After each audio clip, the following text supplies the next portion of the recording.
Welcome back. పేదల పథకాలపై కూటమి కుట్రలు కొనసాగుతూనే ఉన్నాయి. జేపీలో డీబీటీ పథకాలను ఈసీ అడ్డుకోవడంపై హైకోర్టును ఆశ్రయించారు లబ్ధిదారులు. విద్యా దీవెన, ఇన్పుట్ సబ్సిడీ నిధులను అడ్డుకోవడంపై హైకోర్టును ఆశ్రయించారు విద్యార్థులు, రైతులు. చేయూత నిధుల విడుదలను ఈసీ నిరాకరించడంపై హైకోర్టులో మహిళా సంఘం సభ్యుల పిటిషన్ దాఖలు చేశారు. లంచ మోషన్ కింద విచారించనుంది high court.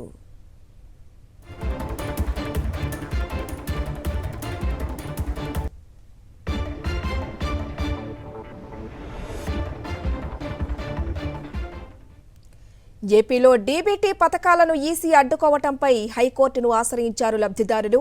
Vidya Deevena, input subsidy నిధులను అడ్డుకోవడంపై హైకోర్టును ఆశ్రయించారు విద్యార్థులు, రైతులు. చేయూత నిధుల విడుదలను ఈసీ నిరాకరించడంపై హైకోర్టులో మహిళా సంఘం సభ్యుల పిటిషన్ దాఖలు చేశారు.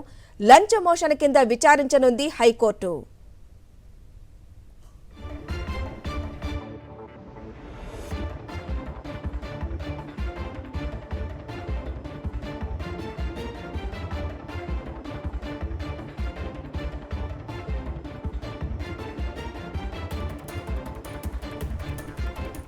ఏపీలో డీబీటీ పథకాలను ఈసీ అడ్డుకోవడంపై హైకోర్టును ఆశ్రయించారు లబ్ధిదారులు.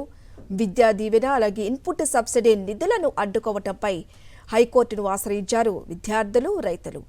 చేయూత నిధుల విడుదలను ఈసీ నిరాకరించడంపై హైకోర్టులో మహిళా సంఘం సభ్యులు పిటిషన్ దాఖలు చేశారు. లంచ్ మోషన్ కింద విచారించనుంది హైకోర్టు. మరింత సమాచారం మా ప్రతినిధి సతీష్ అందిస్తారు. సతీష్,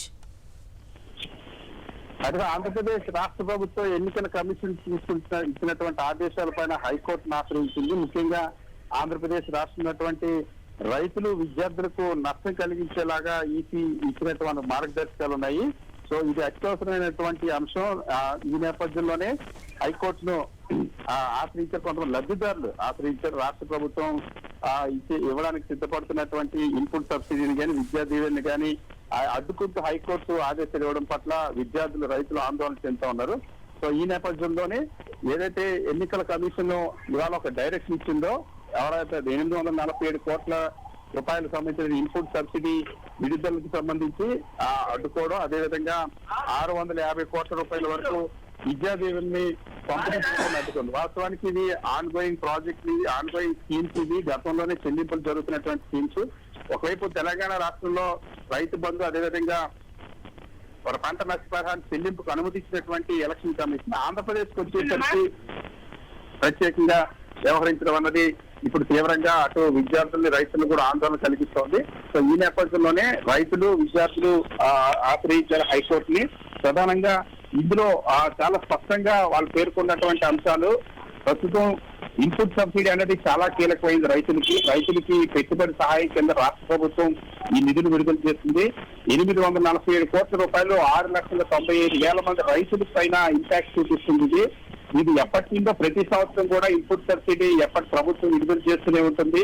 పంట నష్టపోయిన తర్వాత ఇప్పుడు ఏదైతే రైతులు మళ్ళీ రేపు ఖరీఫ్ లో వ్యవసాయం సాగు చేయాలంటే ఖచ్చితంగా ఈ ఇన్పుట్ సబ్సిడీ అనేది చాలా కీలకమైనది. ఇది ఇవ్వకపోతే రైతుల జీవితాల పైన 7 లక్షల రైతుల కుటుంబాల పైన దీని ప్రభావం పడుతుంది. మళ్ళీ వడ్డీ వ్యాపారుల చుట్టూ కాళ్ళరిగేలా తిరిగి వడ్డీ వ్యాపారుల చేతుల్లోకి వ్యవసాయం వెళ్ళిపోయడం పరిస్థితి, రైతుల జీవితాలు వెళ్ళిపోయేటువంటి పరిస్థితి ఉంటుంది. కాబట్టి దీన్ని ఖచ్చితంగా ఆలోచించాలని చెప్పి రైతులు హైకోర్టును ఆశ్రయించారు. అదేవిధంగా విద్యార్థులు కూడా విద్యా దీవెన ఫీజు రియంబర్స్మెంట్ పూర్తి స్థాయిలో చెల్లిస్తారు. ఈ సంవత్సరం రిలీవ్ అయ్యేటువంటి విద్యార్థులకి సర్టిఫికేట్స్ వస్తాయి. సో ఇప్పుడు వాటిని చెల్లించకపోతే రేపు ఉన్నత చదువుల దగ్గరికి వెళ్ళాలన్నా, లేక పోస్ట్ గ్రాడ్యుయేషన్కి వెళ్ళాలన్నా కూడా చాలా ఇబ్బంది అవుతుంది.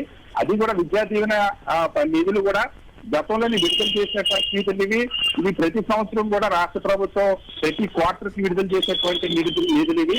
సో దీనిపైన ఏదైతే ఎన్నికల కమిషన్ ఆంధ్రప్రదేశ్ రాష్ట్రంలో అధికారులతో ఏర్పాటు చేసినటువంటి స్క్రీనింగ్ కమిటీయే చాలా స్పష్టంగా ఇది మోడల్ కోడ్ ఆఫ్ కాండక్ట్ ఉల్లంఘన కిందకి రాదు, ఇది కొత్త పథకం చాలా స్పష్టంగా ఇది మోడల్ కోడ్ ఆఫ్ కాండక్ట్ ఉల్లంఘన కిందకి రాదు, ఇది కొత్త పథకం కాదు, బెనిఫిషరీస్ ఎవరు కూడా కొత్తగా ఎంపిక చేసిన వారు కాదు.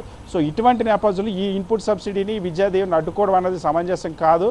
సో అన్న అభిప్రాయంతో రైతులు, విద్యార్థులు కూడా హైకోర్టును ఆశ్రయించారు. ఈరోజు మధ్యాహ్నం హైకోర్టులో ఈ పిటిషన్ విచారణకు రానుంది. ప్రధానంగా తెలంగాణలో ఒకలాగా వ్యవహరిస్తూ ఎన్నికల కమిషన్ ఆంధ్రప్రదేశ్లో మరొకలా వ్యవహరించడం పట్ల అభ్యంతరం తెలిపారు ఈ పిటిషన్లో. హరిత. ఎస్ సతీష్, చేయూత ద్వారా ఏ విధంగా లబ్ధిదారులకు మంచి జరిగిందో అందరికీ తెలుసు. అలాగే విద్యా దీవెన ద్వారా చూసుకుంటే విద్యార్థులకు ఏ విధంగా మంచి జరిగిందో అందరికీ తెలిసిందే. మరి దీనిని బట్టి చూసుకుంటే మరి హైకోర్టు నుంచి ఏ విధంగా రావచ్చు?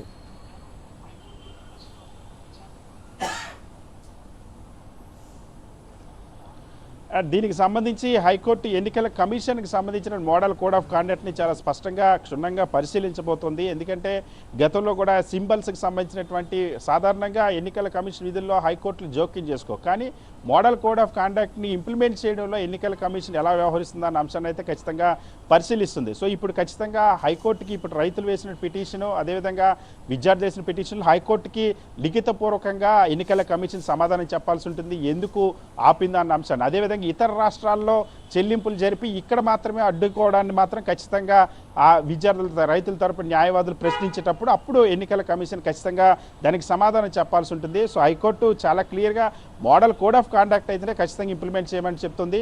So model code of conduct స్టేట్కి ఒకలాగా, తెలంగాణకు ఒకలాగా, ఆంధ్రప్రదేశ్కి ఒకలాగా ఉంటుందా ఉండదా అన్న అంశం అయితే ఈరోజు కోర్టులో తేలబోతున్నటువంటి పరిస్థితి. సో ప్రధానంగా ఇక్కడ ముందు నుండి కూడా తెలుసు, వాస్తవానికి ఆంధ్రప్రదేశ్లో కూడా గతంలో అనేక ఎగ్జాంపుల్స్ ఉన్నాయి. 2019 ఎన్నికల్లో గడిచినటువంటి కేవలం ఎన్నికలకు ముందు బెనిఫిషరీ సెలక్షన్స్ ఎంపిక చేసి పసుపు కుంకుమ ఎన్నికల తేదీకి 4 రోజుల ముందు కూడా డబ్బులు చెల్లింపులు జరిపినటువంటి సందర్భాలు 2019 ఎన్నికల్లో ఉన్నాయి. ఆ సందర్భంలో ఇదే ఎన్నికల కమిషన్ ఉంది, ఇప్పుడు కూడా అదే ఎన్నికల కమిషన్ ఉంది. అప్పుడు అనుమతి ఇచ్చింది, ఇప్పుడు ఎందుకు అనుమతి ఇవ్వడం లేదని ఒక ప్రశ్న. రెండోది, ఇప్పుడు కూడా తెలంగాణ రాష్ట్రంలో అనుమతి ఇచ్చి ఆంధ్రప్రదేశ్లో ఎందుకు ఇవ్వట్లేదు ఒక ప్రశ్న. అదేవిధంగా ఇన్పుట్ సబ్సిడీ అన్నది రైతులు పంట నష్టపరిహారం కింద ఇచ్చింది, ఇది ఖచ్చితంగా తక్షణమే ఇవ్వకపోతే రైతుకి పెట్టుబడి సహాయం అందనటువంటి పరిస్థితి ఉంటుంది. ఇది ఏదైతే కూటమిలో ఉన్నటువంటి పార్టీలు ప్రత్యక్షంగా పరోక్షంగా చేసినటువంటి ఫిర్యాదులు చేసిన నేపథ్యం. మరొకవైపు విద్యా ఆ సంవత్సరం కూడా ప్రశ్నార్థకంగా మారబోతుంది. ఇప్పుడు దాదాపుగా 650 కోట్లు విద్యార్థులకు సంబంధించిన తల్లిదండ్రుల ఖాతాల్లో జమ చేసిన తర్వాత వాళ్ళు వెళ్ళి కాలేజీలకు ఆ డబ్బులు జమ చేస్తేనే వాళ్ళు విద్యార్థులు కంప్లీట్ అయిన తర్వాత ఈ అకాడమిక్ ఇయర్ కంప్లీట్ అయిన రిలీవ్ అవ్వాలన్నా వాళ్ళు next post graduation. Thank you Satish. మా నమ్మకం నువ్వే జగన్, మా నమ్మకం నువ్వే జగన్, మా నమ్మకం నువ్వే జగన్, నమ్మకం నువ్వే జగన్, నమ్మకం నిన్నే జగన్.